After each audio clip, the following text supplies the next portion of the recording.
సంక్షేమానికి రేపటి తరానికి తోడుగా నిలబడదలుచుకున్నామని చెప్పి ఇవాళ అనేక వేల మంది ముందుకు వస్తున్నారు.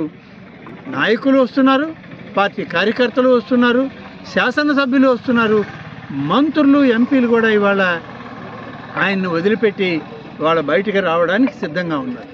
కాబట్టి రాబోయేటువంటి భవిష్యత్ కాలం తెలుగుదేశం పార్టీది. చంద్రబాబు నాయుడు ముఖ్యమంత్రిగా పవన్ కళ్యాణ్ గారి సహచర్యంలో, లోకేష్ గారి యువతర సారథ్యంలో మళ్ళీ తెలుగుదేశం పార్టీ అధికారంలోకి వస్తుంది. 150 స్థానాలకు పైన ఈనాడు రాబోయేటువంటి ఎన్నికల్లో అధికారంలోకి రావడం తథ్యం. ఒక సుపరిపాలన, అనుభవం కలిగినటువంటి వ్యక్తుల యొక్క పరిపాలన ఇవ్వడానికి చంద్రబాబు నాయుడు గారు ఇవాళ సిద్ధంగా ఉన్నారని చెప్పి ఈ సందర్భంగా తెలియజేస్తున్నారు.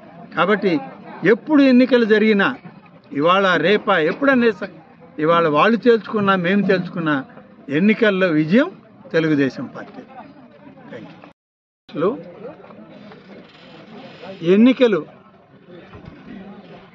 ఈరోజు పెడదామా రేపు పెడదామా అంటే ఎప్పుడు పెట్టినా సరే తెలుగుదేశం పార్టీ 150 స్థానాలకు తక్కువ లేకుండా తెలుగుదేశం జనసేన కలయికలో ఉన్నటువంటి శ్రీ చంద్రబాబు నాయుడు గారు, పవన్ కళ్యాణ్ గారు, లోకేష్ గారి నాయకత్వంలో ఒక సంచలన విజయాన్ని సాధించడానికి ఈరోజు తెలుగుదేశం పార్టీ జనసేన కార్యకర్తలంతా కూడా సిద్ధంగా ఉన్నారు. ఈ రాష్ట్ర ప్రభుత్వం మీద ఇవాళ ఉన్నటువంటి వైఎస్ఆర్ కాంగ్రెస్ పైన పూర్తిగా ప్రజలు విసిగిపోయారు. ఇది ఒక దోపిడీ రాజ్యం అయిపోయింది. దగాకోరు ప్రభుత్వంలో పేదలకి మంచి జరగడం కన్నా చెడే ఎక్కువ జరుగుతాం.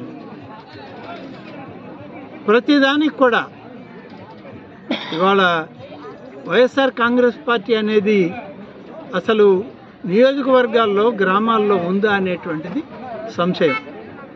ఎందుకంటే 150 మంది ఎమ్మెల్యేలను గెలిపిస్తే 82 మంది ఎమ్మెల్యేలను మార్చేస్తానని చెప్పి ఆ పార్టీ నాయకుడు